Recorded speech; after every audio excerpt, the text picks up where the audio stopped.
Bonjour les enfants, donc aujourd'hui nouvelle leçon de maths sur la division d'un nombre décimal par un nombre entier. Donc un nombre décimal, je rappelle, c'est un nombre avec une virgule et un nombre entier, c'est un nombre qui n'a pas de virgule. Donc on y va, vous allez voir, c'est pas compliqué. Il y a une technique impérative à connaître. Donc je pose la division au départ, toute simple, 48,7 divisé par 2. Donc on y va, je prends 4. Donc 2 fois 2, 4, 4, 0, je descends le 8, 4 fois 2, 8 pour arriver à 8, 0. Attention, alors là, c'est là que j'ai ma virgule. Alors il va falloir que vous reteniez une petite phrase qui concerne évidemment, entre autres, la virgule. Vous avez une virgule ici. Vous ne pouvez pas continuer votre calcul, donc descendre votre 7, si vous ne vous êtes pas occupé de la virgule. Donc c'est tout simple.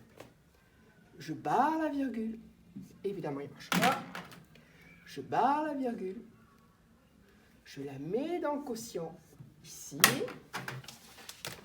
Je la mets dans le quotient. Et ensuite, j'abaisse le 7.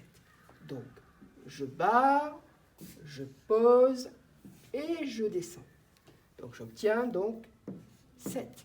Et ensuite, je continue ma division. Donc 3 fois 2, 6 pour arriver à 7, 1. Et puis là, soit je m'arrête là, mais moi je sais que je peux continuer. Alors je continue. Je rajoute un 0. Mais je ne remets pas la virgule derrière. Il y a déjà une virgule. Donc c'est pas la peine. 5, 5 fois 2, 10. Et j'arrive à 10. Et j'obtiens un reste de 0. Autre opération, vous allez voir. 75,5 divisé par 5. Alors on y va.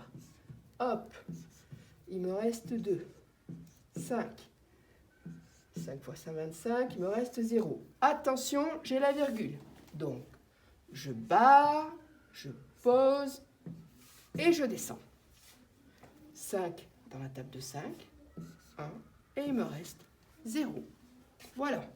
On continue maintenant. On va mettre deux chiffres au diviseur. Allez, vous allez voir, c'est pareil. 384,72. Vous voyez, j'ai laissé de la place, toujours. Je laisse toujours un peu de place entre le dernier chiffre et le barre de division. Divisé par 21. Alors là, je vais mettre les soustractions dans l'opération. Donc, il me reste 21. Là, j'ai 7. J'ai 1. Je descends le 4. Voilà, je prends 8. 8 et ça fait 16. Hop, allez, je fais l'opération. Donc là, 6, 0 et 0. Attention, j'ai la virgule. Donc, je la barre, je la mets et je descends mon 7. C'est parti. Donc 3 fois 3, 6. Il me reste 4 et là j'ai 0. Et je termine en descendant mon 2. 2 moins 42 et à la fin j'ai 0. Autre opération, voilà, allez, 958,46 divisé par, combien j'ai pris, 34. C'est parti, je prends 95, on y va. Ça fait 2 fois 4, 8, 2 fois 3, 6, hop, hop, hop, 7, 6 et 1, 7, il me reste 2, voilà c'est ça, je descends mon 8, alors là ça me fait 8, je ne pose pas l'opération, sinon ça va prendre beaucoup de temps, donc j'ai 272, voilà, 6, 0, 0. Attention, j'ai la virgule, je la barre, je la mets et je descends. Donc là, 1, ça me fait 34, 0, 3, et je finis par descendre le 6, j'obtiens 9, hop, hop, hop, et à la fin j'ai 0. Voilà, donc vous avez bien compris, on ne peut pas continuer le calcul tant qu'on n'a pas supprimé la virgule ici, qu'on ne l'a pas mise ici, et ensuite donc on peut continuer le calcul. Alors on y va. Maintenant donc, on va compliquer un petit peu, enfin compliquer, c'est pas grave. Je vais revenir là-bas. Tiens, je vais effacer, ça sera plus simple. Alors, hop, hop, hop. Vous allez voir, c'est pas difficile. 9,38 divisé par 24.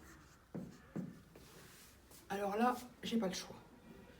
Je suis toujours obligée de prendre les chiffres qui sont avant ma virgule. Je ne peux pas prendre 93. J'ai la virgule au milieu. Puis c'est pas 93, c'est 9,38. Donc, je suis obligée de prendre que le 9. Donc, 9 dans la table de 24, bah, c'est 0. Donc, 0 fois 24, bah, ça fait 0.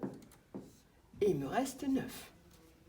Et là, une fois que je me suis occupée de ça, je peux continuer mon calcul.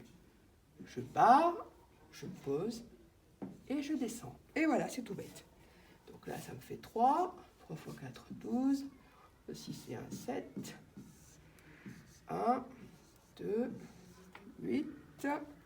Et là, j'avais pris 9. 9 fois 4, 36.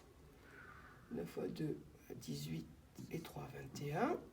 Et il me reste 2 à la fin. Je vais refaire un autre exemple avec donc ma partie entière qui est plus petite, la partie entière du nombre décimal qui est plus petite que mon diviseur. On y va. Allez, un autre exemple. 7,82 divisé par 46. Donc, je suis obligée de prendre le 7. J'ai la virgule là. C'est comme une barrière, on ne peut pas la franchir tant qu'on ne s'est pas occupé du chiffre, ou des chiffres, on verra tout à l'heure, qu'il y a devant. Donc 7. Voilà.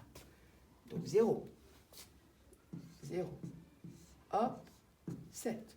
Je barre, je pose, je descends. Donc ça me fait 1. 46. 2, 3, et je descends mon 2. Il me reste, je prends 7. Hop, hop. Et à la fin, j'ai donc 0.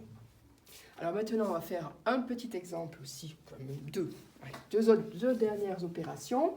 Jusqu'à présent, on avait un chiffre avant la virgule. Là, on va en avoir 2.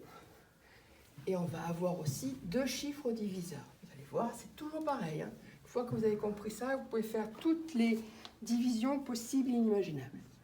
39,83 divisé par 57. Donc, je suis obligée de m'arrêter à la virgule ici. Je prends 39. Je fais 0.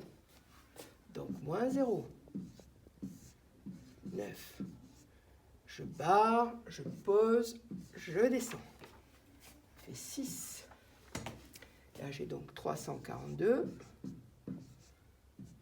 Hop, 6, 5, 0.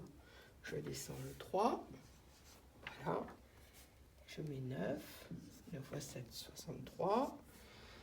Et là, j'ai donc 513. 0, 5 et 0. Allez, dernière opération. Voilà, toujours pareil. La partie entière sera plus petite que mon diviseur. 48,125 que je divise, hop, hop, par 65. Donc, je suis obligée de prendre 48. 0, 8, 4. Je barre, je pose et je descends. Ça me fait 7. Alors là, j'ai 455. Hop, hop, 6, 2, 0. Je descends mon 2. On continue. Ça me fait 4. Et là, j'ai donc 260. 2, 0, 0. Je descends mon 5. Voilà. 25 divisé par 65, 0, quoi. Donc, 0. Celle-là, elle est un peu longue. Hein. Et allez, je finis. je descends. Donc là, j'ai plus de chiffres, hein, donc je veux continuer malgré tout mon opération. Allez, je rajoute donc un 0 et j'obtiens ici 3, 3 fois 5, 15, 3 fois 6, 18 et 1, 19, hop, hop, hop, hop, 5, 5 et 0. Je vais m'arrêter là, hein, je pourrais continuer à l'infini, mais je m'arrête là. Donc surtout, hein, cette petite phrase, je barre, je pose, je descends, ça il faut la retenir quand on divise donc un nombre décimal, nombre à virgule, par un nombre entier. Voilà, c'est fini pour aujourd'hui les enfants. La leçon, je vais vous la donner, je crois, je ne sais plus, oui. En tout cas, vous avez des exercices, hein, ça c'est sûr. Allez, à bientôt. Au revoir.